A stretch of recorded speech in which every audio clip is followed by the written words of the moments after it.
Ons hulp kom van die Here wat hemel en aarde gemaak het en wat ook trou bly tot in alle ewigheid. So geliefde gemeente, genade, barmhartigheid, vrede en liefde word julle geskenk van God ons Vader en die Here Jesus Christus deur die kragtige werking van die Heilige Gees. Amen. Kom ons sit net so, dan bid ons saam. Ons Vader in die hemel, ons weet nie altyd wat en reg en hoe om te bid nie, maar u Gees tree vir ons in met onuitspreeklike sigte. Maar ons word nie alleen gelaat nie. U leer ons ook in die woord wat die dinge is waarvoor ons moet bid. Die gesindheid en die ontzag in ons harte. En daarom bid ons dat u ons ook nou deur u woord sal onderrig, sodat ons sal bid op 'n manier wat u welgevallig is. Ons bid so in Jesus se naam. Amen. Ek en Reinhard het besluit dat ons in die aanddienste gaan preek uit Efesiërs. En ons het nie 'n vaste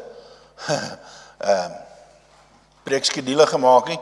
So ons preek bietjie hier en daar en so en oral. So en vanaand is Efesiërs 3 vanaf vers 14. Om hierdie rede buig ek my knieë voor die Vader, in wie elke geslag in die hemel en op die aarde sy naam ontvang. Ek bid dat hy vir julle na die rykdom van sy heerlikheid dit sal skenk. Sal dit sien, om deur sy gees met krag na die innerlike mens versterk te word, sodat Christus deur die geloof in julle harte mag woon, terwyl julle in die liefde gewortel en gegrond is, sodat julle volledig in staat mag wees om saam met al die heiliges te besef, die breedte en die lengte en die hoogte en die diepte, ja, om die liefde van Christus te leer ken, wat alle begrip te bowe gaan, sodat julle gevul mag word met die volheid van God. Aan hom wat deur sy krag wat in ons werk, die mag het om oneindig meer te doen as wat ons dink of bid.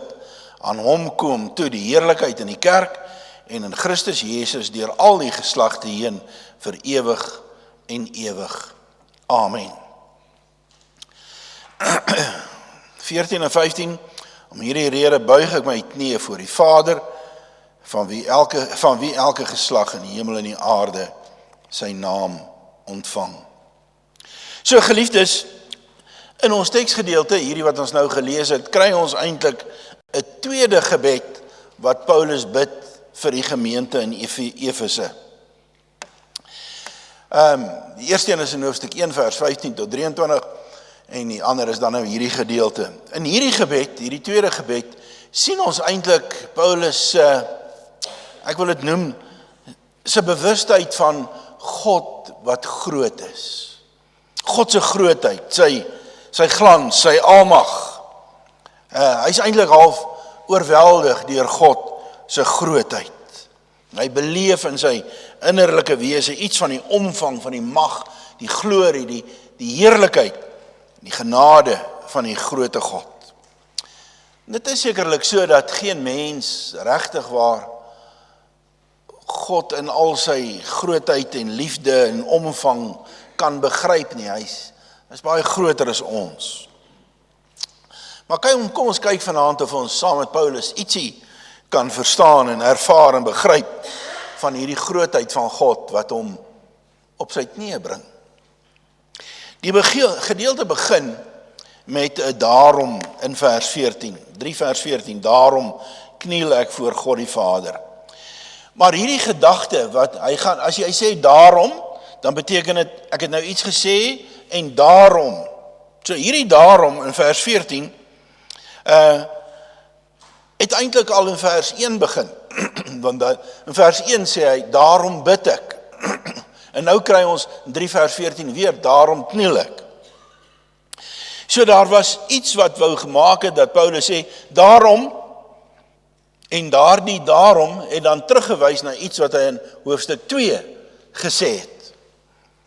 Maar hierso, hy begin hoofstuk 3 daarom, en toe onderbreek hy homself half om iets te sê, om te herhaal of te beklemtoon, en dan gaan hy nou in vers 14 aan met dit wat hy eintlik wou sê oor die daarom.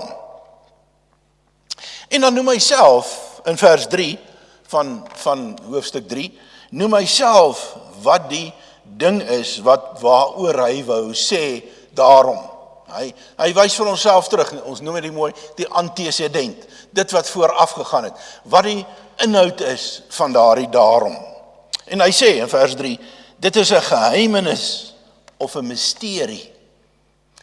Daarom, omdat daar 'n geheimenis of omdat daar 'n misterie is, daarom buig ek, daarom bid ek.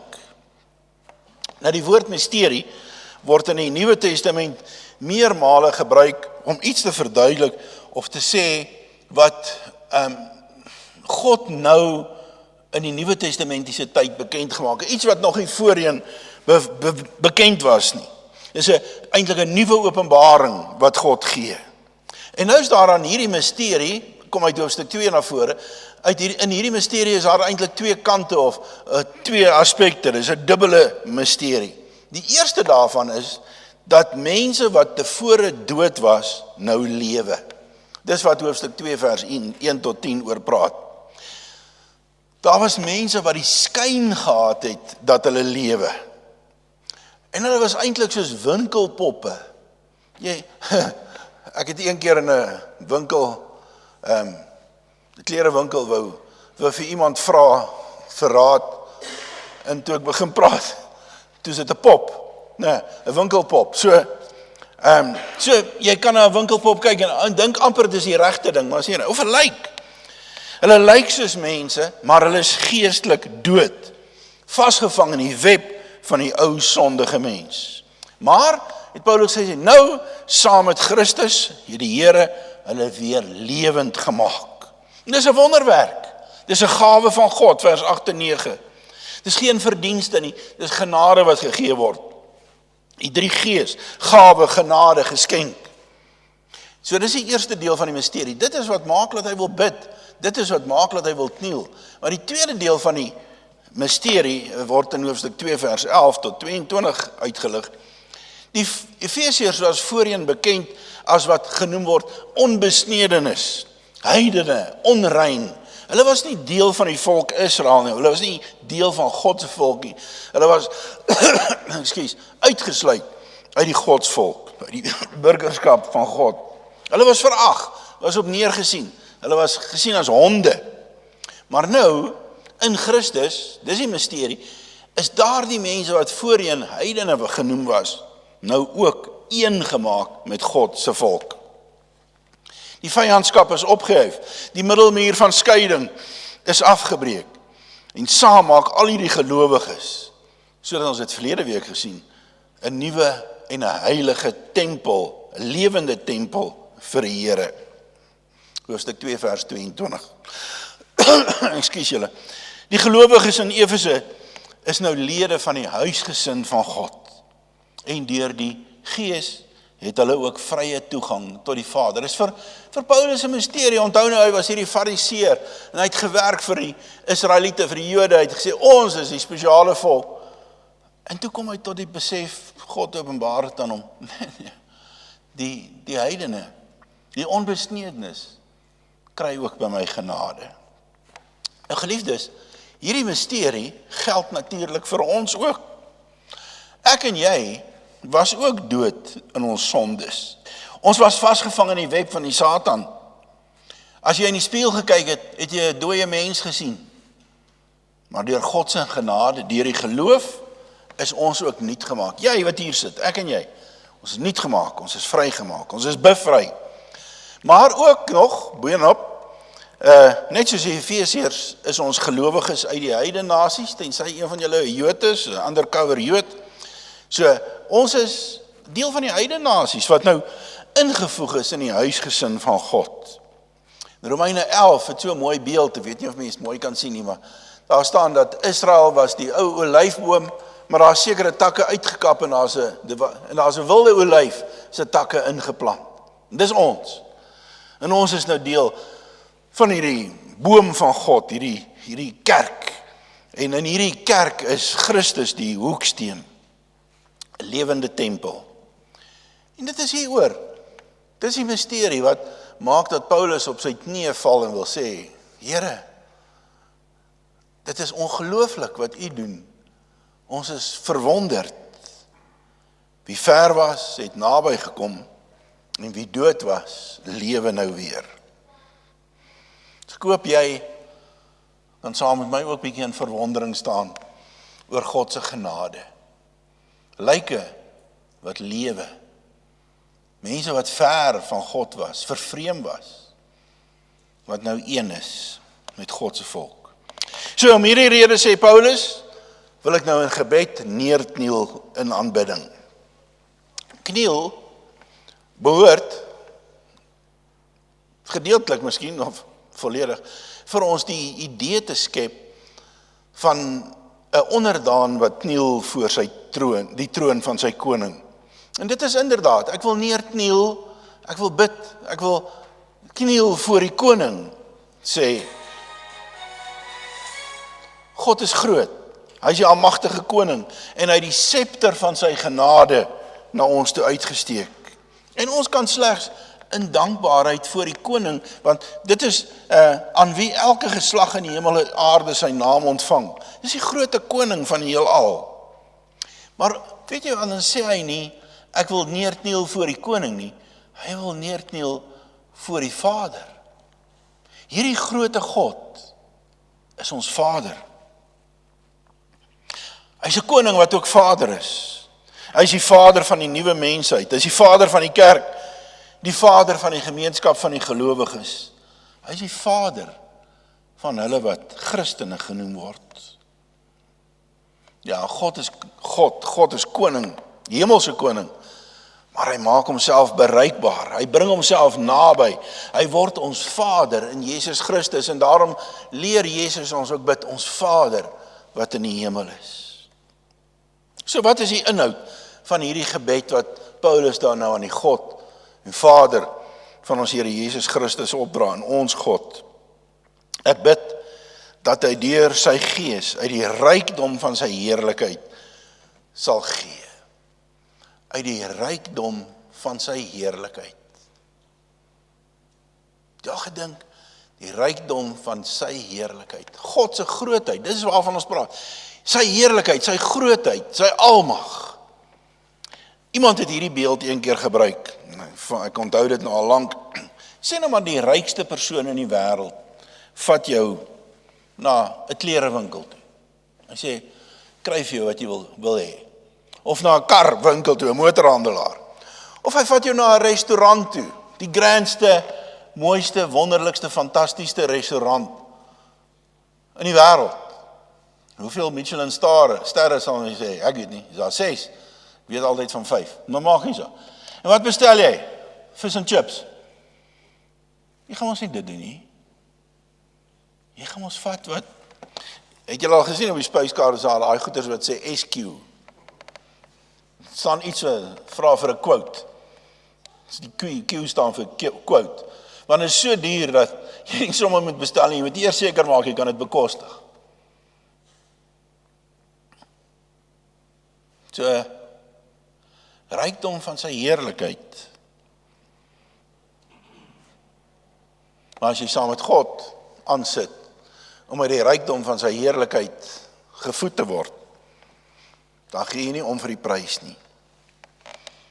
Ek weet nie, ek is nie 'n kreefeter nie, maar wat sal mens bestel? Kreef en kaviaar en wat nog?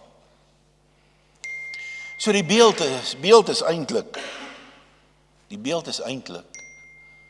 een van 'n koning se tafel met die prinse en die prinsesse. Hierdie foon, ek moet hom in die kar los, ek weet nie hoekom raas hy. Goed.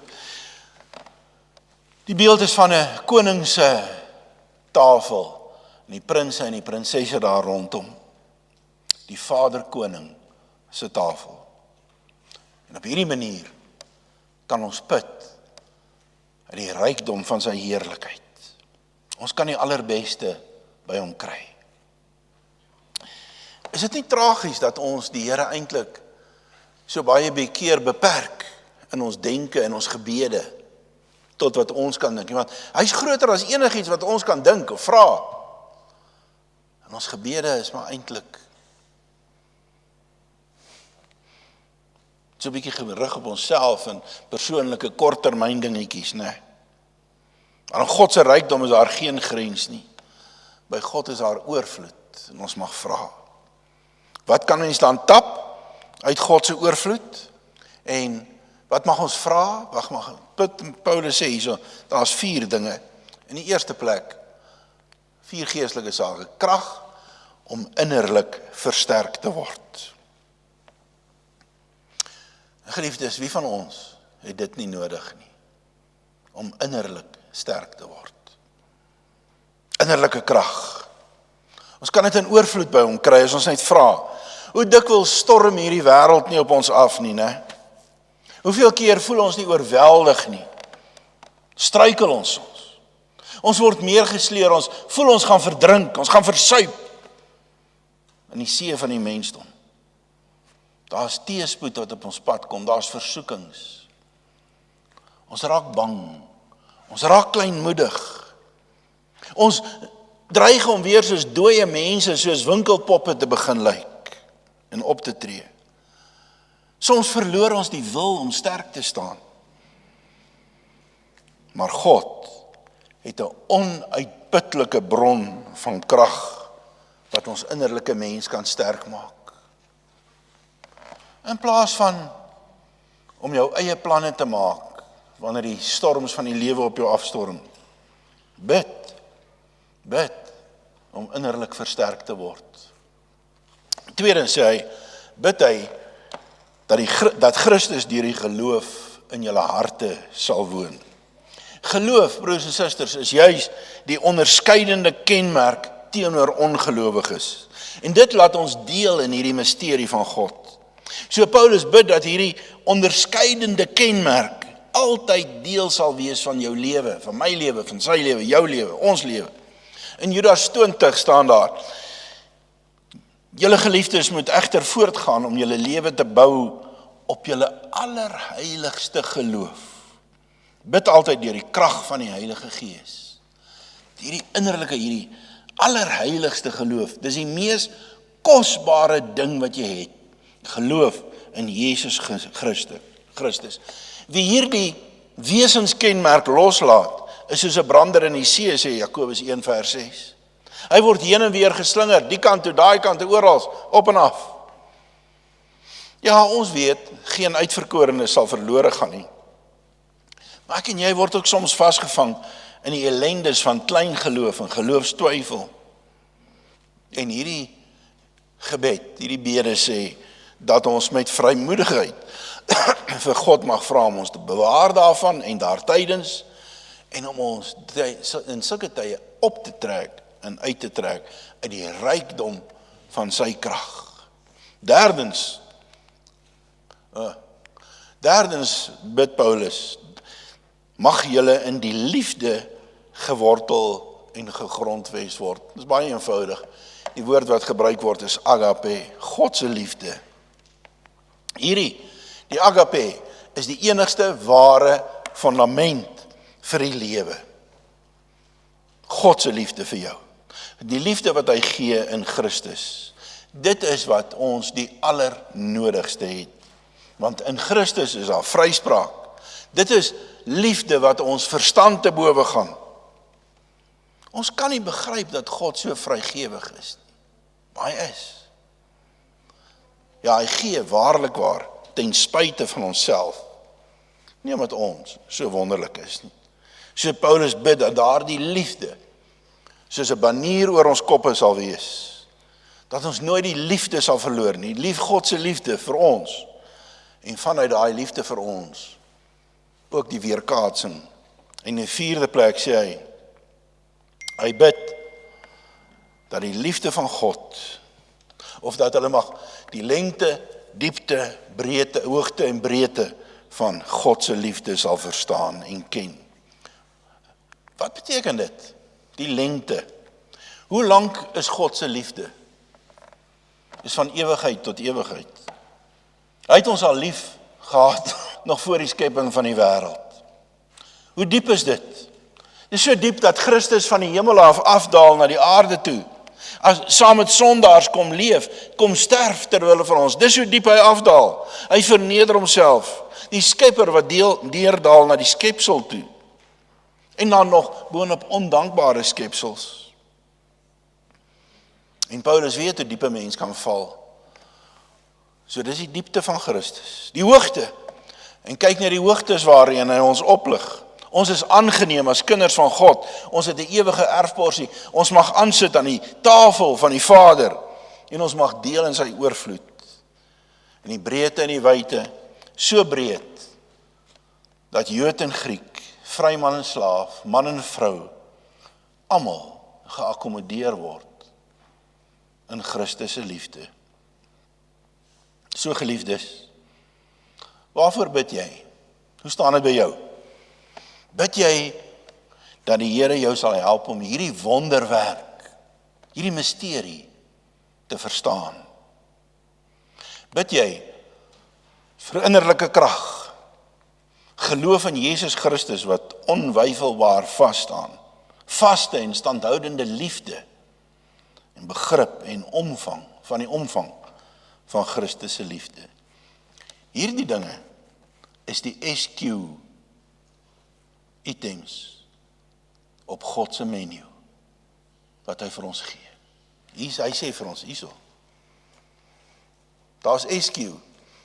Jy hoef nie te vra nie. Jy kan maar bestel. Mag ons gebede tog nie vereng tot net 'n inkopieslys van allerlei persoonlike begeertes en behoeftes nie. Maar mag dit fokus op die allerbeste wat God vir ons wil gee. Is dan geen wonder dat Paulus die gebed afsluit met 'n lofprysing nie. Aan hom wat deur sy krag wat aan ons werk die mag het om oneindig meer te doen, alles wat ons bid of dink. Aan hom kom toe die heerlikheid in die kerk in Christus Jesus deur al die geslagte heen vir ewig en ewig. Amen. Almal, broers en susters in hierdie wêreld word geroep om God te eer. Dis hoe sy naam geheilig word. Laat u naam geheilig word, beteken dat die hele wêreld, dis 'n gebed dat die hele wêreld God sal ken as Vader. Maar dit is besonderlik die werk, plig en voorreg van die kerk. Hierdie dooies wat weer lewe, hierdie samevoeging, hierdie nuwe tempel, hierdie nuwe mensheid, dis ons werk om God te verheerlik. Dis ons werk. Ek weet nie of julle kan onthou nie, wat ons gepraat het oor die visie en die missie van ons gemeente, het ons gesê, bo alles staan die mannetjie wat God aanbid. En dan is daar dienslewering, koinonia, wat ook al. Maar bo alles, aan God die eer. Ons lewens, ons gemeentelewe, moet getuig daarvan, hoe kragtig God werk. So mag dit waar wees van elkeen van ons. Mag ons geloof getuig daarvan, dat ons leef in 'n diepe besef van die liefde en die genade wat God aan ons bewys in Jesus Christus. Mag God verheerlik word met ons dade en ons gebede. Aan hom kom die lof toe tot in alle ewigheid. Kom ons bid. Here, dankie dat ons met u mag praat in die gebed. Dankie dat ons nie na die prys hoef te vra nie, want die prys is betaal toe Jesus aan die kruis gehang het. En nou gee u vrylik uit liefde u genade. En ons kan bid vir hierdie dinge. Ons kan bid om die omvang van u misterie te verstaan, te waardeer en u te loof en prys. Gee dat ons sal weet dat dit oor u gaan, alles net oor u. Amen. Die genade van ons Here Jesus Christus, die liefde van God die Vader en die gemeenskap van die Heilige Gees sal by julle wees en by julle bly.